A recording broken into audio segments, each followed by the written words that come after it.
एक बार अमन नाम का एक बच्चा था जो अपने परिवार के साथ रेगिस्तान में रहता था। उनके पास एक ऊंट था जिसका नाम था भोलू। भोलू और अमन साथ में मिलकर खूब खेलते थे। अक्सर भोलू अमन को अपनी पीठ पर बैठाकर रेगिस्तान की सैर कराने ले जाया करता था। एक दिन वो दोनों घूमते घूमते काफी दूर निकल गए। अमन को बहुत दूर एक रेत का किला दिखाई दिया। उसने भोलू को वहां चलने को कहा। जैसे जैसे वो दोनों आगे बढ़ते जा रहे थे, वो रेत का महल छोटा होता जा रहा था। जब वो दोनों वहां पहुँचे तो रेत का किला पूरी तरह से गायब हो चुका था। अब वहां सिर्फ रेत का एक टीला ही था। अमन ने भोलू से कहा, वो रेत का किला तो यही था, फिर वो अचानक गायब कैसे हो गया? भोलू ने कहा कि रेगिस्तान अपने अंदर कई रहस्य छुपाए रखता है, शायद ये भी उनमें से एक है। अमन ने कहा, पर मुझे तो वो रेत का महल देखना है। भोलू ने कहा, हम इस रेत के टिल्ले की मिट्टी हटाकर देखते हैं, शायद कोई रास्ता मिल जाए। उन दोनों ने उस रेत के टिल्ले की मिट्टी को खोदना शुरू किया। कुछ देर बाद उन्हें वहां पर एक पुराना दरवाजा दिखाई दिया।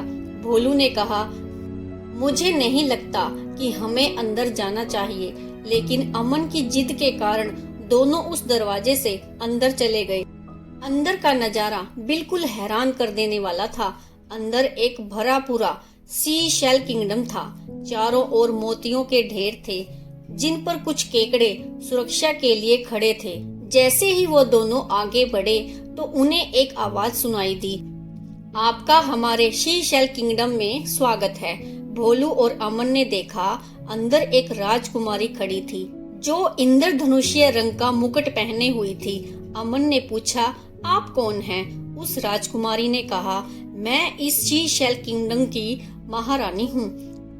मैंने ईश्वर से हमारी मदद के लिए किसी को भेजने की भगवान से प्रार्थना की थी, शायद इसीलिए आप दोनों यहाँ हैं। भोलू ने कहा, मदद? कैसी मदद? राजकुमारी ने कहा, हमारे किंगडम का जादुई मूनस्टोन कल रात एक तूफान में उड़कर रेगिस्तान में कहीं खो गया है। उस मूनस्टोन के बिना हम धरती के अंदर ज्यादा दिन तक जीवित नहीं रह सकते। हमें उसी मूनस्टोन से सारी शक्तियां मिलती हैं। अमन ने पूछा, लेकिन इतने बड़े रेगिस्तान में हम उस मूनस्टोन को ढूंढेंगे कैसे? राजकुमारी ने कहा, वो मूनस्टोन जहाँ पर भी होगा उसके चारों तरफ एक सफेद प्रकाश दिखाई देगा। प्लीज हमारी मदद कीजिए, इससे पहले कि हमारा मूनस्टोन किसी गलत हाथ में न चला जाए। अमन और भोलू उस मूनस्टोन की तलाश में निकल गए। काफी दूर चलने के बाद उन्हें एक जगह पर सफेद प्रकाश दिखाई दिया। वो जल्दी से वहां पहुंचे और उन्होंने देखा कि उस स्टोन पर एक जहरीला सांप लिपटा हुआ था। भोलू ने कहा, ये तो रेगिस्तान का सबसे विषैला सांप है, ये अपनी फुहार से ही किसी को भी मार सकता है। अमन घुटने के बल बैठा और सांप से मूनस्टोन को छोड़कर चले जाने का आग्रह करने लगा और राजकुमारी की पूरी कहानी बताई।